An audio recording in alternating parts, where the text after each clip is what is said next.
가까웠던 사람이 요즘 어쩐지 예전 같지 않다고 느껴본 적 있나요? 말은 여전히 다정하지만 눈을 피하거나 대답이 짧아지고 연락이 점점 느려질 때 마치 우리 사이에 보이지 않는 거리가 생긴 것 같아 마음이 불안해집니다. 배신은 큰 소리로 다가오지 않습니다. 그저 작은 행동, 말투의 변화, 자주 하던 습관이 사라지는 모습으로 천천히 다가옵니다. 이 이야기는 그런 변화를 놓치지 않고 바라보는 이야기입니다. 누군가와의 관계에서 설명하기 힘든 낯설음을 느낀다면 이 이야기를 끝까지 들어보세요. 말투가 달라지는 순간, 사람과의 관계는 생각보다 작은 변화에서부터 흔들립니다. 친구나 연인이 어느 날 갑자기 낯설게 느껴지는 건 대개 말투 때문입니다. 예전에는 사소한 안부에도 따뜻하게 답하던 사람이 이제는 짧은 응, 그래로 끝내거나 메시지를 읽고도 한참 뒤에 형식적인 대답만 남길 때가 있습니다.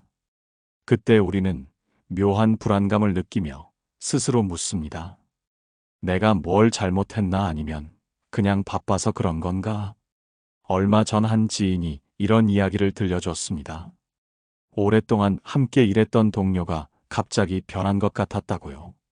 회의 때마다 활발하게 의견을 내던 사람이 어느 날부턴가 고개만 끄덕이고 대화가 길어지면 핸드폰만 바라보며 눈을 맞추지 않았다고 합니다.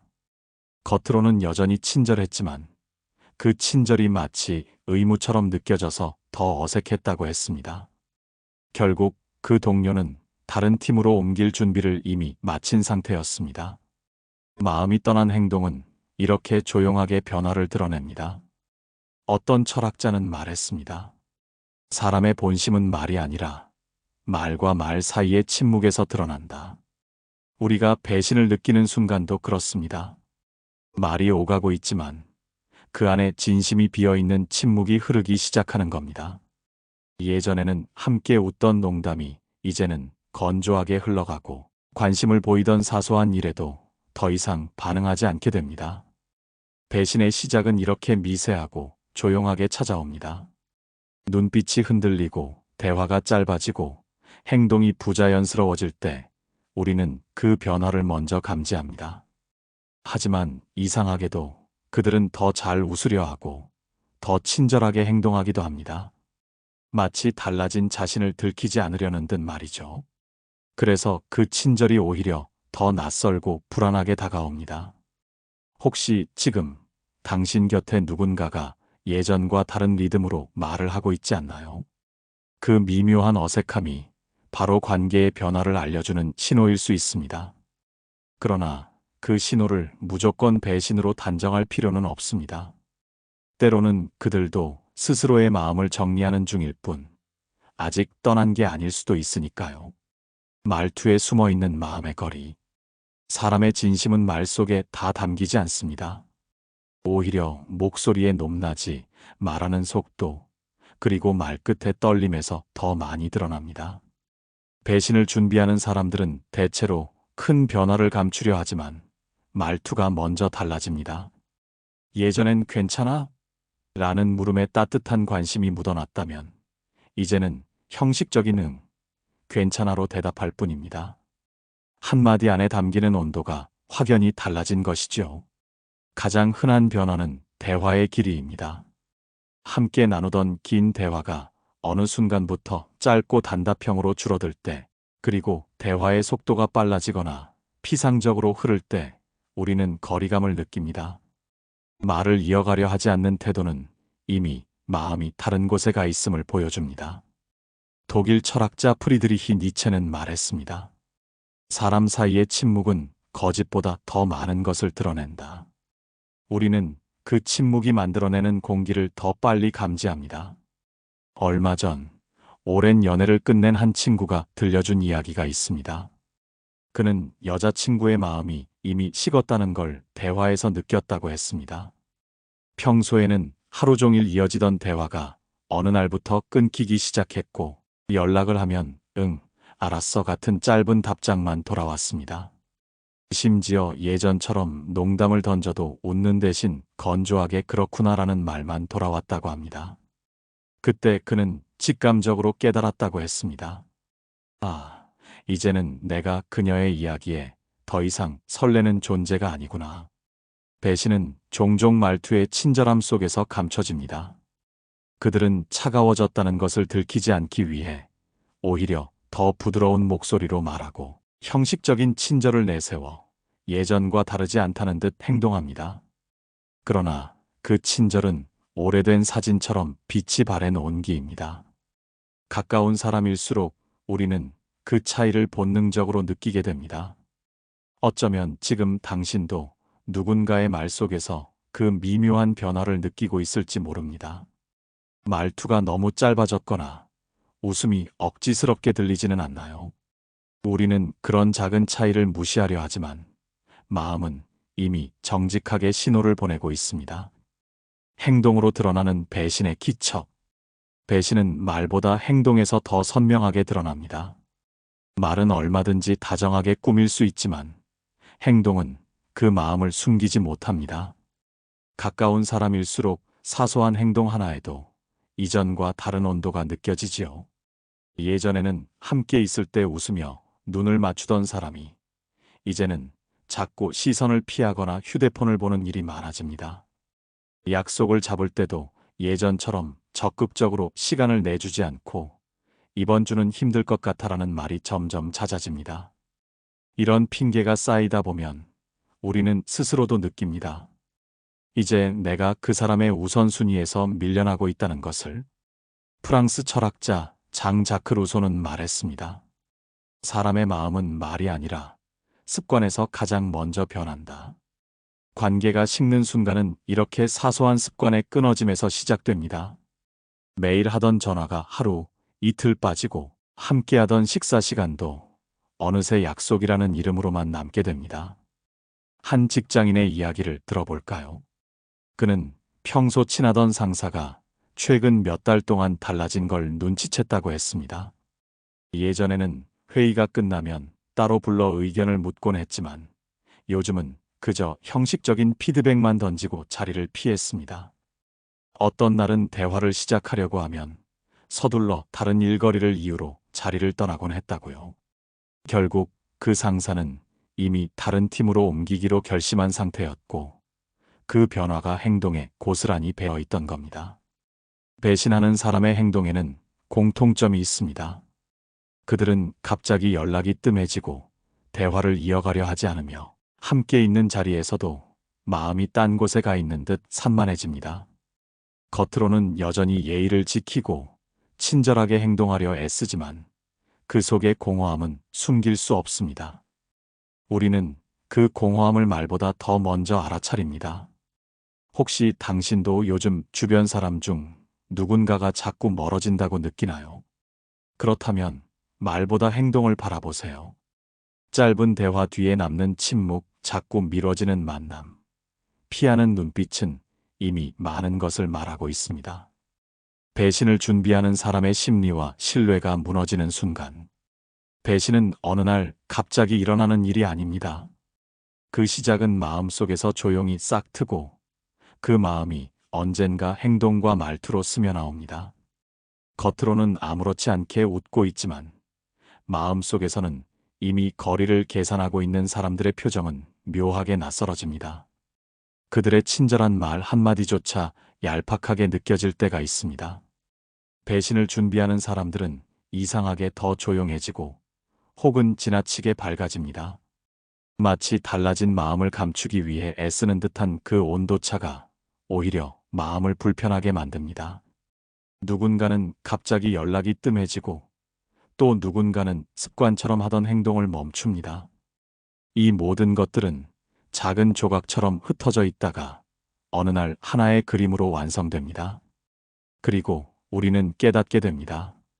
아, 이 관계가 예전 같지 않구나. 독일 철학자 프리드리히 니체는 이런 말을 남겼습니다. 사람의 진심은 언어보다 행동에서 더 정확히 드러난다. 그 사람은 마음을 숨기려 애쓰지만 그 마음은 무심코 내뱉는 말투와 행동에서 먼저 흘러나옵니다. 신뢰가 무너지는 순간은 큰 사건이 아닌 사소한 말과 태도에서 시작됩니다. 연인 관계에서 이런 예는 더 자주 나타납니다. 예전에는 오늘 하루 어땠어? 라고 묻던 사람이 이제는 응, 괜찮아로 대답을 줄이고 같이 있더라도 눈을 잘 맞추지 않습니다. 한 여성이 이런 이야기를 들려준 적이 있습니다. 예전에는 함께 걷기만 해도 웃음이 터졌는데 어느 날부터 그는 휴대폰만 보더라고요. 대화는 짧아지고 웃음은 의무적으로 보였어요. 그때 알았죠. 아, 이미 마음이 다른 곳에 있구나. 신뢰는 이런 작은 순간들에서 조금씩 금이 갑니다. 처음에는 애써 모른 척하지만 마음은 이미 그 거리를 느끼고 있지요. 배신은 단순히 누군가의 잘못으로만 정의할 수 없습니다. 때로는 두 사람 사이의 균열이 오래된 결과로 나타나는 것일 수 있습니다. 그러나 우리는 그 과정을 인정하고 싶지 않아 끝까지 스스로를 속이곤 합니다. 혹시 지금 당신도 누군가의 마음이 달라졌음을 느끼고 있나요? 예전보다 덜 친절한 대답, 덜 진심이 담긴 웃음, 자주 피하는 시선. 이 작은 신호들이 이미 많은 이야기를 하고 있을지 모릅니다. 사람은 본능적으로 배신을 두려워합니다.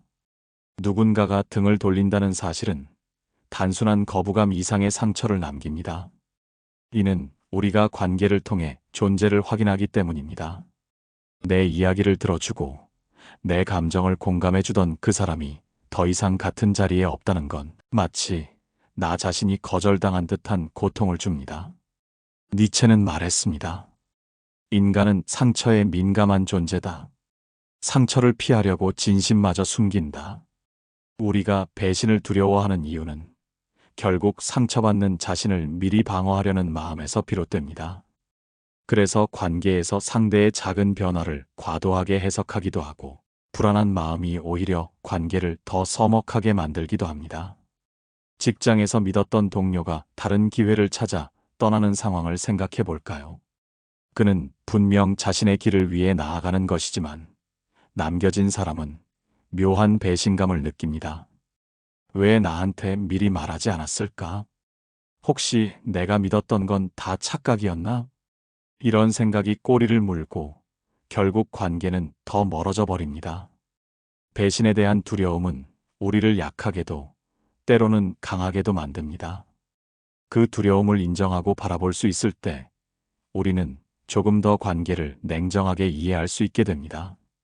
그리고 혹시 지금 누군가와의 대화가 줄어들고 있나요? 그 침묵이 단순한 일상의 피로인지 아니면 마음의 단절을 예고하는 것인지 잘 들여다보아야 합니다. 침묵은 아무 소리를 내지 않지만 그 안에는 가장 큰 진실이 담겨 있습니다. 배신당하지 않으려면 관계를 어떻게 바라봐야 할까? 우리는 왜 누군가의 배신에 그렇게 크게 흔들릴까요? 어쩌면 우리는 상대가 늘 내 편일 거라는 착각 속에서 살아가기 때문입니다. 그러나 사람의 마음은 계절처럼 변하고 그 변화를 막을 수 있는 방법은 없습니다. 대신 우리는 관계를 바라보는 시선을 바꾸어야 합니다. 플라톤은 우정을 두 영혼이 서로를 비추는 거울이라고 표현했습니다. 하지만 그 거울을 지나치게 붙들고 있으면 작은 흠집에도 크게 상처받습니다. 상대에게 너무 많은 것을 기대하고 그 기대가 어긋날 때 실망과 배신감을 느끼게 되는 것이죠. 한 남성의 이야기가 떠오릅니다. 오랜 친구에게 사업 투자를 부탁했는데 그 친구가 끝내 거절했다고 합니다. 그는 처음에 크게 분노했지만 시간이 지나며 깨달았다고 합니다. 내가 원했던 건 친구의 신뢰가 아니라 내 계획에 대한 무조건적인 동의였구나. 그는 친구를 원망하기보다 자신의 기대가 불필요하게 높았음을 인정하게 되었습니다. 배신을 당하지 않으려면 관계를 소유하려 하지 말아야 합니다. 그 사람은 언제든 변할 수 있는 존재이고 그 변화를 받아들일 여유가 필요합니다. 상대를 너무 단단히 쥐고 있으면 그 관계는 오히려 쉽게 깨져버립니다. 우리에게 필요한 건 서로 다른 존재로서 존중하는 거리입니다. 그 거리를 이해하고 인정할 때 배신이라는 상처는 조금 덜 아프게 다가옵니다. 마음의 거리 유지가 주는 자유. 건강한 관계는 적당한 거리를 유지할 때 오래 갑니다. 너무 가까우면 상대의 작은 행동에도 쉽게 상처받고, 너무 멀면 서로를 이해하지 못한 채 오해가 쌓입니다. 스토아 철학자 에픽테토스는 이렇게 말했습니다. 내가 바꿀 수 없는 사람의 마음을 붙잡으려 하지 말고 내가 지킬 수 있는 마음만 지켜라. 관계를 오래 유지하는 사람들은 상대에게 과도한 기대를 하지 않습니다. 상대를 있는 그대로 바라보고 그가 줄 수 있는 만큼만 받으며 편안한 거리를 유지합니다. 한 여성이 이런 경험을 나눴습니다. 친구가 연락을 자주 하지 않으면 내가 미움받는 건가 하고 불안해했지만, 이제는 그 친구의 삶에도 여유가 없을 수 있다는 걸 이해하게 되었다고 합니다. 그녀는 말했습니다. 적당히 거리를 두고 기다려주니까 오히려 우정이 오래 가더라고요. 배신을 피하는 가장 좋은 방법은 과도한 밀착을 피하는 것입니다. 관계를 소중히 여기되 상대를 내 감정의 중심에 두지 않는 것. 그렇게 할 때 마음은 훨씬 자유로워지고 관계는 더 단단해집니다. 진심을 지키는 대화법. 배신을 막는 가장 현실적인 방법은 대화를 통해 마음을 확인하는 것입니다. 우리는 종종 말하지 않아도 알겠지라는 착각 속에 살아갑니다.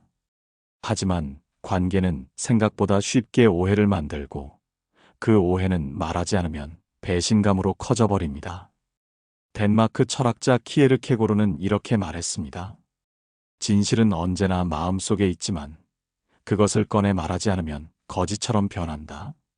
상대가 진심을 모른다고 느껴질 때 우리는 혼자 상처를 키우고 멀어지기 시작합니다. 그 과정에서 서로의 마음이 닿지 않으면 결국 배신당했다는 결론에 이르게 되는 것이죠. 한 커플의 사례가 있습니다. 여자는 남자가 요즘 무관심해졌다며 의심을 키웠지만 직접 대화하지 않았습니다. 남자는 바쁜 업무로 지쳐 있었을 뿐인데 대화 부족으로 오해가 쌓였고 결국 이별을 맞았습니다. 그들은 뒤늦게 깨달았다고 합니다. 서로의 진심을 확인할 대화를 단 한 번만 했더라도 끝나지 않았을 관계였다. 진심을 지키는 대화법은 어렵지 않습니다. 서로를 비난하거나 추궁하는 대신 나는 이렇게 느껴라는 솔직한 감정을 전하는 겁니다. 상대에게 변화를 요구하기보다 지금 느끼는 감정을 공유할 때 마음의 거리는 훨씬 좁아집니다. 관계가 서서히 멀어진다고 느껴질 때 침묵 대신 말을 건네보세요. 간단한 안부나 사소한 감정 표현이 큰 균열을 막아줄 때가 있습니다. 진심 어린 대화는 배신을 예방하는 가장 든든한 다리입니다. 배신은 누구에게나 쓰라린 경험이지만 그 안에는 반드시 배움이 숨어 있습니다. 우리가 누군가에게 기대고 믿고 사랑했던 순간들이 헛되지 않았다는 건 그 과정이 우리를 한층 더 깊고 단단하게 만들어주기 때문입니다. 에피쿠로스는 이렇게 말했습니다. 좋은 관계는 나를 묶는 것이 아니라 내가 더 자유롭게 살아갈 수 있도록 돕는다.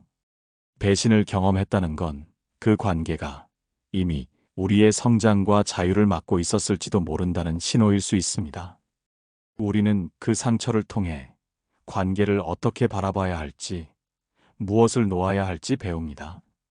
한 남성이 친구의 배신을 겪은 후 이런 말을 했습니다. 그 경험 덕분에 사람을 고르는 눈이 생겼어요. 그리고 나를 진심으로 아끼는 사람이 누구인지 알게 됐습니다. 배신은 끝이 아니라 더 진실한 관계를 만날 수 있는 새로운 시작이 될 수 있습니다. 이제 이야기를 마무리하며 다시 한번 핵심을 짚어보겠습니다.